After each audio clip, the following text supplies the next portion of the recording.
it up. Now hitting on the performance side of things, the iPhone 11 Pro Max has that Apple A13 Bionic chip hex-core CPU with 4GB on each model, where the iPhone 12 Pro has that Apple A14 Bionic chip and 6GB of RAM on each of the models. So you're getting about 50% more RAM going from the iPhone 11 Pro Max to the iPhone 12 Pro. And that is a very, very important thing to keep in mind. When you're going from one phone to the other, you want to have as much RAM as possible, and 6GB on an iPhone, it's awesome. I'm sure. I think some iPads had 6 gigs too, and it was a very good experience. And what I can tell you is, first of all, I want to say this with the 11 Pro Max, a very, very good performing device. Really, every single thing I ever did with this phone, it handled extremely well. I can't even imagine, going from one phone to the other. Like, it's just so smooth. It's such a good experience, and it's just a very fast phone. I mean, what more can I say? And the iPhone 12 Pro is pretty much more or less of the same. It's just the exact same performance, just kind of transferred over to a smaller form factor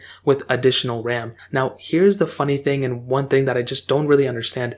Every time Apple releases a new iPhone, for the first couple versions of software, it's slower and has some more bugs than the even phones on the same software that are older. So it's going to take time for this phone to kind of get a little bit smoother and faster over time. But for sure right now, as I compare the iPhone 12 Pro to a lot of the other older phones, it really hasn't been a crazy big performance improvement. It's been a noticeable one a little bit sometimes.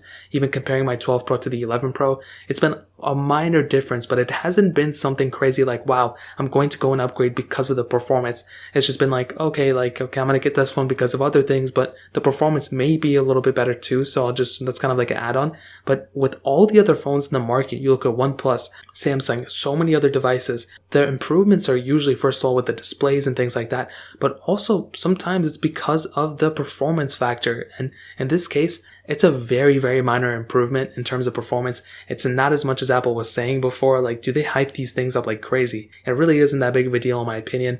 I think the 11 Pro Max is a beautifully performing phone, and I think the 12 Pro is maybe a little bit faster than that, but it's still nothing where I would go and brag about or something like that. So in terms of performance, that really pretty much covers it up.